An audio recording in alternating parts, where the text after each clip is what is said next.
Chapter 7. Astrologers visit Jesus. Matthew 2, 1-12. Chapter overview. Astrologers follow a star to Jerusalem and then to Jesus. Some men come from the east.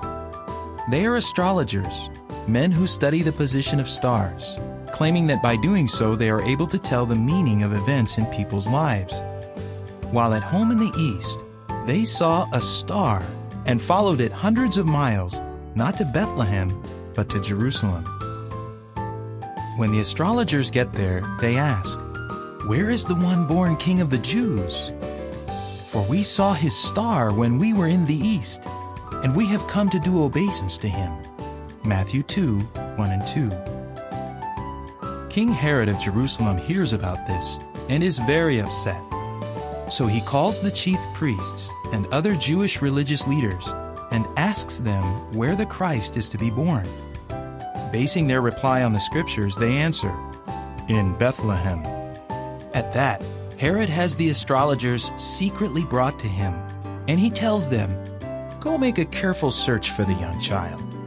And when you have found him, report back to me so that I too may go and do obeisance to him." Matthew 2, 8.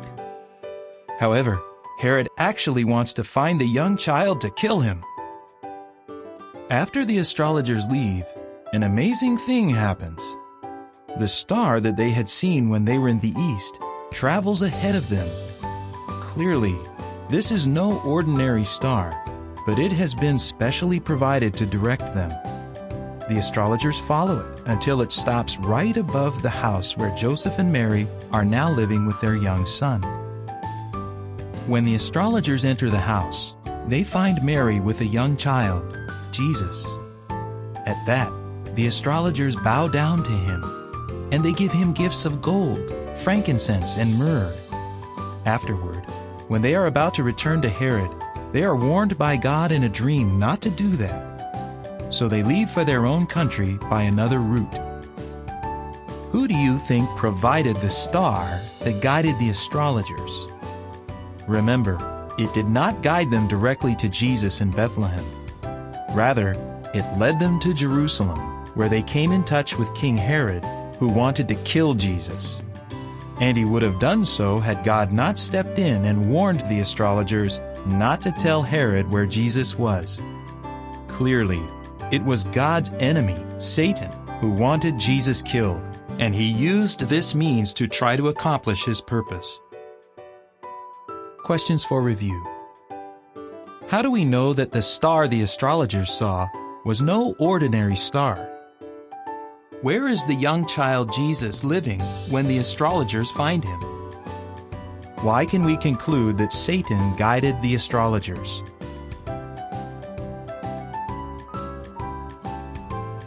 Chapter 8.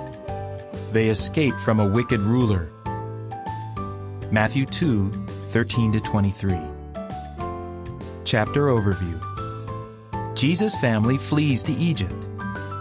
Joseph moves his family to Nazareth. Joseph wakes Mary up to give her urgent news.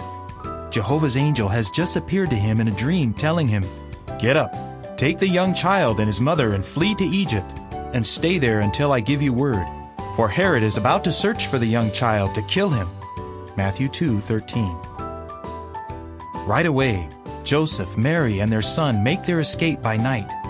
They do so just in time, because Herod learns that the astrologers have tricked him. He had told them to report back to him. Instead, they left the country without doing so. Herod is filled with rage. Still wanting to kill Jesus, he gives orders to put to death all the boys in Bethlehem and its surroundings who are 2 years of age and under. He bases this age calculation on what he learned earlier from the astrologers who had come from the east. The slaughter of all the boys is a horrible thing. We cannot know how many young boys were killed, but the bitter weeping and wailing of the bereaved mothers fulfills a Bible prophecy given by Jeremiah, God's prophet. In the meantime, Joseph and his family have fled to Egypt, and they continue living there. Then one night, Jehovah's angel again appears to Joseph in a dream. "Get up, take the young child and his mother," the angel says, "and go into the land of Israel, for those who were seeking the life of the young child are dead." Matthew 2:20. So Joseph now concludes that the family can return to their homeland. In this way, another Bible prophecy is fulfilled. God's son is called out of Egypt. Apparently, Joseph intends that his family settle in Judea, perhaps near the town of Bethlehem, where they were living before they fled to Egypt. But he learns that Herod's wicked son Archelaus is now the king of Judea. In another dream, God warns Joseph of the danger. So Joseph and his family travel farther north and settle in the city of Nazareth, in the territory of Galilee, away from the center of Jewish religious life. Jesus grows up in this community, which fulfills another prophecy: he will be called a Nazarene. Matthew 2:23. Questions for review. When the astrologers do not return, what does King Herod do, and how is young Jesus protected? On returning from Egypt, why do Joseph and his family not go back to Bethlehem? What Bible prophecies are fulfilled during this period of time? Chapter 9. Growing up in Nazareth. Matthew 13:55 and 56, and Mark 6:3. Chapter Overview. Joseph and Mary's family grows. Jesus learns a trade. Jesus is growing up in Nazareth, a rather small, unimportant city. It is located up north, in the hill country of an area called Galilee, to the west of the large lake known as the Sea of Galilee. When he is perhaps 2 years of age, Jesus is brought here from Egypt by Joseph and Mary. It seems that at this time, he is their only child. Later, however, his half-brothers are born: James, Joseph, Simon, and Judas. Joseph and Mary also become parents to girls, Jesus' half-sisters. Yes, Jesus has at least 6 younger brothers and sisters. Of course, Jesus has other relatives. We already know about Elizabeth and her son John. He lives many miles to the south in Judea. Living close by in Galilee is Salome, who is apparently Mary's sister and thus Jesus' aunt. Salome's husband is Zebedee. Their 2 sons, James and John, would seem to be Jesus' first cousins. We do not know whether Jesus spends much time with these boys while they are growing up, but eventually they become his close companions, serving as 2 of Jesus' apostles. Joseph has to work very hard to support his growing family. He is a carpenter. Joseph raises Jesus as his own son, so Jesus is called the carpenter's son. Matthew 13:55. Joseph teaches Jesus to be a carpenter too, and he learns well. In fact, people later say about Jesus, "This is the carpenter." Mark 6:3. The life of Joseph's family is centered on the worship of Jehovah. In keeping with God's law, Joseph and Mary give their children spiritual instruction when they sit in their house, and when they walk on the road, and when they lie down, and when they get up. There is a synagogue in Nazareth. We can be sure that Joseph regularly takes his family along to worship there. It is later said that, according to his custom on the Sabbath day, Jesus went to the synagogue. Luke 4:16. The family also finds great enjoyment in regular trips to Jehovah's Temple in Jerusalem. Questions for review. Jesus has at least how many younger brothers and sisters? What secular work does Jesus learn to do, and why? Joseph provides what vital instruction for his family?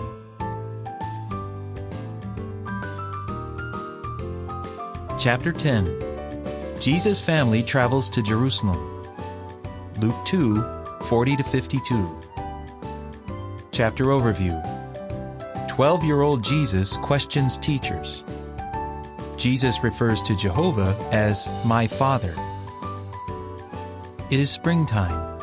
Thus, it is the time for Joseph's family, along with friends and relatives, to make their yearly trip to Jerusalem.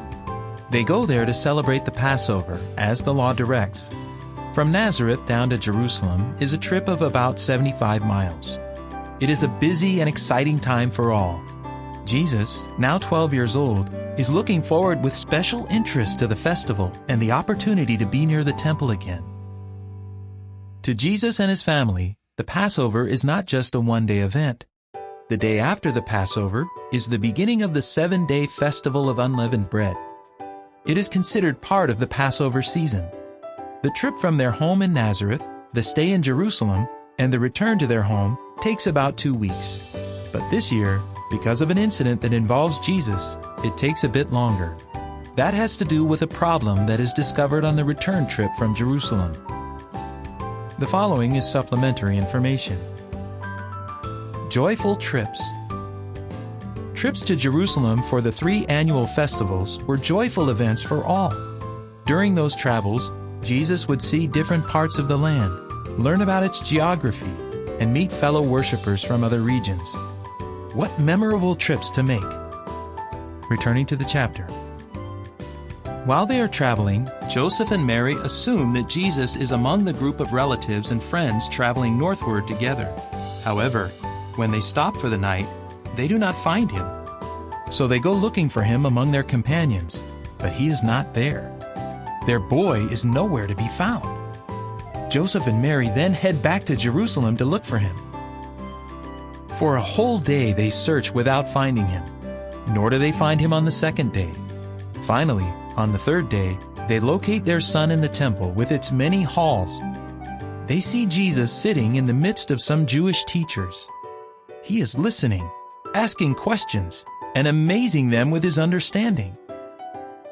"Child, why did you treat us this way?" Mary asks. "Here your father and I have been frantically looking for you."